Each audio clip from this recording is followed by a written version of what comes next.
Coming up on First at 5, leaders of local homeless shelters are fighting back against a new bill awaiting a potential signature in the governor's office. And President Biden is preparing to deliver what's being called the most important congressional address of his presidency, the uphill battle he's expected to climb and the Republican response. Severe thunderstorms are possible this weekend. I'll time them out for you coming up. First at 5 starts now. First at 5. From the University of Florida's College of Journalism and Communications, you're watching WUFT News. The law to ban homeless people from sleeping on public properties is heading to Governor Ron DeSantis' desk. This is First at 5. I'm Jacob Sedesse. And I'm Roches. The Florida Senate passed the measure right before the end of their regular legislative session. This is a move that Gainesville city leaders are already implementing. We told you about the mixed emotions of neighbors last month when first responders moved the houseless people from the sidewalks surrounding St. Francis House. They say they did it to support public safety, but many took to social media to share their feelings of support and concern about the removal. WUFT's Alex Land shows us how shelter leaders are responding to this new bill. The final step is for Governor DeSantis to approve the bill. Florida legislature requires local governments to establish safe campgrounds for houseless individuals. However, Florida homeless shelters are more concerned about the future of affordable housing. A temporary solution. That's how St. Francis House Executive Director Lori Schiffbauer describes the newly approved bill. While she has hope for the safe campground, she says the bill isn't targeting the main problem. The big issue is finding affordable housing for homeless and extremely low income. There is an incredible shortage of those in our community. Lori says without affordable housing, there is no way to fully rehabilitate the houseless community. She also shared concerns about the success of the campgrounds if the project is not properly funded. Well, if they don't have the funding to open up a safe community for these people to live in, then you're criminalizing homelessness. Florida Senator Jason Pizzo voted against the bill, saying it was designed to clean the streets of a nuisance. Project Hope Executive Director April McDonald says the stigma around the houseless population needs to stop. These are our people. The homeless that we see on the street of Marion County are our citizens. And so we have to care for our community. The Florida Senate passed House Bill 1365 Tuesday with a vote of 27 to 12. The Florida House approved the bill last week, and Governor DeSantis already voiced his support. If approved, the bill will take effect in October of this year. In the studio, Alex Land, WUFT News. Deputies in Alachua County have arrested a teen they say is responsible for a deadly shooting earlier this week. Investigators say 18-year-old Terrell Weeks was involved in a shooting Monday in Eastwood Meadows. The victim, 24-year-old Tyren Sertain, died at the hospital. ASO officials say Weeks was involved with gun-related crimes in the past, and Sheriff Gainey is warning others that deputies are cracking down on gun violence. And a Virginia trucker is facing charges after a road rage shooting in Marion County. Deputies arrested 34-year-old Dylan Bellestein yesterday. They say Bellestein started a fight with the victim after throwing a water bottle at his semi while on I-75 over the weekend. The victim then says the suspect pursued him and fired at his truck. He told deputies he pulled over to the Love's truck stop and that Bellestein continued south on the interstate. Deputies used dashcam video to identify him and bring him back to Marion County Jail. In Putnam County, a cold case is coming back into the light as investigators uncover new evidence. Deputies found a dead body of a man half buried in a hole near Pomona Park 44 years ago. They were unable to figure out who this man was at the time, and the case went cold. However, last year, investigators tested the DNA of a hair strand from the victim they kept in evidence, and the test came back with a match. This John Doe's family gets answers tomorrow morning as Putnam County Sheriff's officials will hold a news conference to announce their findings. And state investigators might be on their way to cracking more of such cold cases. Florida Attorney General Ashley Moody announced Florida's new cold case investigations unit at the National Center for Missing and Exploited Children in Palm Beach County. Oftentimes, if we can crack a cold case, we are removing one of the most violent, deadly offenders that are roaming the streets of Florida. And so this is so important that we take aggressive action and continue to be diligent on our Florida cold cases. We've reached out to leaders of North Central Florida's law enforcement agencies to see if they're involved. Marion County officials say they have their own cold case unit and are not yet involved in the states, but will get involved if they're asked. We'll keep you updated if we learn more about other jurisdictions. We're enjoying our last nice day of sunshine and blue skies. This is a live look at the beautiful day from our Paynes Prairie DOT cam near I-75. But here's a look at what's coming. The UF weather radar is showing this strong line of storms heading our way. It's the start of a wet part of your weekend. Let's get right over to UF weather forecaster AG Cornell, who is timing out the rain and storms in your weather forecast. Yes, so we're going to be looking at some storms this weekend, particularly this stuff over here, but it's not quite here yet. Right now, we can see on our campus cam that we've got some nice cloudy skies above campus, 78 degrees, pretty mild, a nice afternoon. Now, when we take a look at greater North Central Florida, we're looking at those temperatures in the 70s, 79 here in Gainesville, a little bit cooler over there in St. Augustine. Now, as we get through the rest of our evening, we're going to be cooling down into the 70s, into the 60s. It's going to stay cloudy overnight, but it's going to be dry. I'm going to track out that storm system as it comes up to us this weekend in just a few minutes. President Biden is getting ready to deliver what some are calling the most important State of the Union address of his term tonight. WUFT's Juan Chaoui is here to give us a preview of some of the topics he's planning to touch on. This is President Biden's third address to Congress, and it couldn't come at a more critical time. Lurking in the shadows is a rematch of the 2020 election with President Biden and former President Trump. Tonight, the president is set to make the case of how the country is doing under his administration. He's fighting the lowest job approval ratings of his presidency and growing complaints about his age and mental fitness for the office. The president will spend part of his speech addressing financial concerns for Americans, including cracking down on pride gouging and banking fees. Republican House Speaker Mike Johnson spoke ahead of the address, saying Americans should not be fooled when it comes to the State of the Union. During his address, President Biden is going to try to suggest that the State of the Union is strong, and we expect, as was said, that he's going to say this is a time for a reset. But of course, the State of the Union is not strong, and everybody around the country knows it, and everybody in this room knows it. Senator Katie Britt of Alabama will deliver the Republican response following the president's address. She is Alabama's first elected female senator, and at 42 years old is also the youngest Republican woman ever elected to the Senate. The State of the Union address is set to begin at 9 tonight. Live from the studio, Juan Chaoui, WUFT News. Back in North Central Florida, Alachua city officials are on the hunt for a band to take the stage at this year's 4th of July celebration.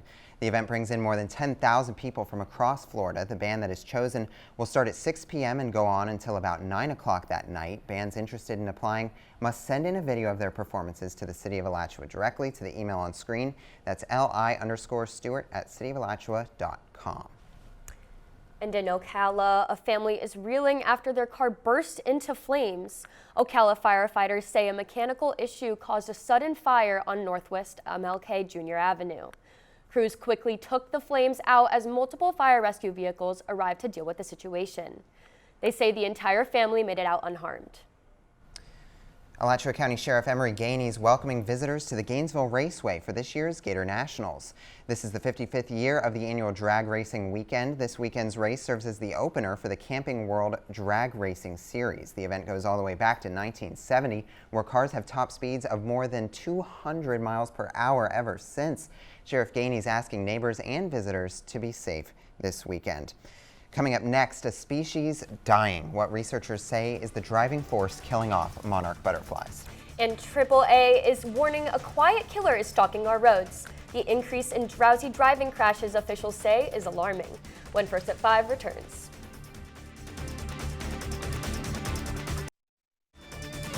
You're watching WUFT-TV News. AAA officials are warning drivers to be vigilant with daylight saving time. They say darker mornings contribute to deadly drowsy driving crashes. Safety officials say that drowsy driving leads to 10 times as many deaths on the road compared to crashes caused by fully awake drivers. Officials estimate that the condition accounted for 18% of traffic deaths between 2017 and 2021. They say almost 7,000 traffic deaths in 2021 alone came as a result of the condition. CDC officials say drowsy drivers face fogginess, frequent yawning, and accidental drifting in between lanes. Teens and young adults are more susceptible to drowsy driving. Those planning to hit the road for spring break should make sure to get at least 7 hours of sleep before heading out. The clocks will roll back Sunday at 2 a.m. Wildlife researchers are warning that butterflies are dying at an alarming rate. A survey by the World Wildlife Fund shows the eastern monarch butterfly population declined 59% from the previous winter. Researchers point to climate change and herbicides as leading factors for the decline. Biologists at the Florida Museum of Natural History are analyzing the decline, and they say the solution starts in your own backyard. That role really runs from agencies down to individuals. What we do in our own landscape at home makes a difference. Daniel says people can help by reducing the amount of pesticides they use and allowing natural plants to grow in their backyard. A large hog now has a new place to call home after being on the loose in Putnam County. Deputies posted these pictures of the large animal on the office's Facebook page. They say they found the hog near St. John's Avenue by the Children's Reading Center. According to the sheriff's office, quote, "Our boss hog decided to make like an egg and scramble, but with that much bacon on the hoof, the pursuit was short." The pig now shares a home with 2 other pigs, a miniature horse, and other farm animals. I'm tracking our next storm system as it heads our way, and I'll let you know how it might affect your weekend after the break.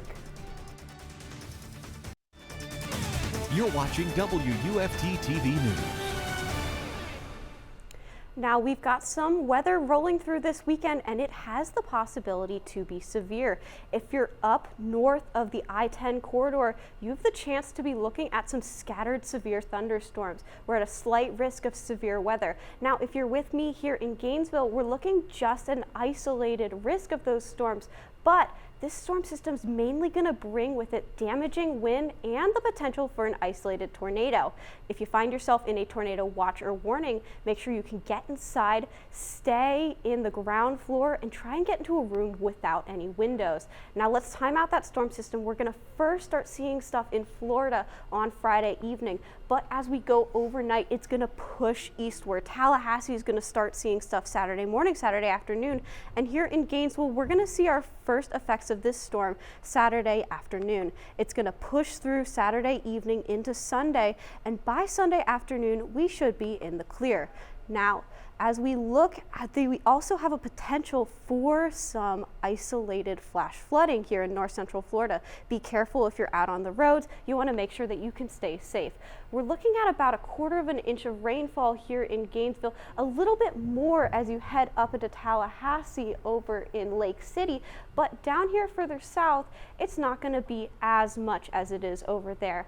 Now, if we take a look at our campus cam, that weather is not quite here yet. Over in Ocala, it's beautiful blue skies, 80 degrees, very nice weather. Now, we take a look at our lows for tomorrow morning. We're going to be in the 50s across the board. A mild start to tomorrow morning. We're going to warm up as we go through tomorrow, getting into the into the 80s by about 2 p.m. before dipping down after sunset. Now, if you're like me and have allergies, you'll know that tomorrow we're going to stay. Pollen chances are high. It's not going to dip down until after that rain comes through on Saturday. Muggy meter, we're going to stay nice and humid through Sunday, dipping down onto Monday. Now, as we take a look at our 7-day outlook, we'll see a potential for some fog tomorrow morning. Be careful on your way out to work. Saturday, temperatures are going to be nice and hot, 85 degrees. For those storm systems. Next week, we're going to be down into the 70s before we warm up next weekend. Coming up next on WFT News, March Madness basketball is just around the corner. Before that, Gator women's basketball is pushing through the SEC tournament, and Eastside High School football stars are signing their official letters of intent. That and more up next. You're watching WUFT-TV News. Welcome into sports. I'm Jesse Simmons. It's a big day in Gainesville as high school athletes will be putting pen to paper on their national letters of intent. For more, we're joined now in the studio by WFT's Miguel Molina. Miguel, what can you tell us about today's signing day? Yeah, Jesse, after an 8-4 season and a trip to the regional semifinals, 4 Eastside football players put pen to paper earlier today and signed their national letters of intent to play ball at the next level. Wide receivers Antonio Wilson and Antonio Hubbard, strong safety DJ Anderson, and defensive end Claude Whitford all made their commitments official. Wilson will attend Livingston College in North Carolina. Hubbard will go to Jacksonville AA Christian College. Anderson will take his talents to Independence Community College in Independence, Kansas, and Whitford commits to Avila University in Kansas City, Missouri. Playing for the Rams under their current coaching staff is a big reason why today was made possible. The preparation and work ethic needed to succeed at the collegiate level was established early at Eastside. They never gave up on me. No matter what I did, the coaches never gave up on me. No matter how many chances they gave me, they never gave up on me. And that's what I love about my coaches. Nobody else ever gave me that chance. Eastside will be back next season with a deeper playoff run in mind, while this group of young men will take their skills to the next level. Miguel Molina, WUFT News. Spring has officially sprung, and that means high school baseball is back in season. After a state title run in 2023, the North Marion Colts are looking for more in 2024. The North Marion Colts baseball team made history in 2023, capturing the 4A state title for the first time in Marion County Public School history, leaving head coach Dale Hall in disbelief still today. But to be able to push through and get that done was definitely an unbelievable feeling, and it still hits me from time to time, like walking to this office every single day, and I'll see our championship trophy and our banner, and it's kind of surreal to see that come to fruition. After a magical 27-5 season, the Colts have turned the page, looking to recreate that same winning recipe. The 2024 team's really buying into the process and getting 1% better every single day. These guys have been an absolute blast to coach. It's hard following a team that made it to the top of the mountain. Junior shortstop Rowan Cortararo is one of the sole returners from last season and knows exactly what it takes to chase a championship. We've done a good job of coming together as a team and realizing like we're not the same team we were, but we all still work just as hard as the last team when we're really young. So we're getting in there. Though. It's really important because I'm the only junior that started in that game, and we had 2 other kids that started in that game. My message to them is don't look at the results. Just keep working at the process. No matter how hard you work, results will come. After holding off the Missouri Tigers 66-60 in round 1 of the SEC tournament, the Gators women's basketball team moves on to round 2, taking on Vanderbilt tonight. Last time these two faced off, the Commodores beat the Gators 63-57 at home. For the 15-14 Gators to push past the 22-8 Commodores this time, senior Leilani Correa may need to lead the Orange and Blue from start to finish. Coming off a 15-point game, Correa etched her name in Gator immortality, becoming the all-time leading scorer in both men's and women's basketball history. Vandy comes in with hot hand shooting as well, with 3 players averaging double figures this season. Tip-off is set for 8:30. One last thing, Gators football is back. Billy Napier and company start spring practice today as the Orange and Blue game is right around the corner on April 13th. It's a little bit early to start planning ahead for the Orange and Blue game, but if you are a football player, if you do happen to be on the Gator football team, does it look like it's a good day for them to be out practicing weather-wise? So tomorrow might be a good day. We're looking at cloudy skies but no rain, but if you're out practicing Saturday and Sunday, you might be out of luck. If you go into next week, practices should be good Monday, Tuesday, Wednesday, as will be partly cloudy, but we're definitely going to be warming up through next Thursday. Well, practice this weekend or not, the Gators are going to be winning the Orange and Blue game. Yes, they are. Thanks, AG. BBC News America is next, and PBS NewsHour is coming up at 7. But remember, your Florida news is always on at WUFT.org. Good night.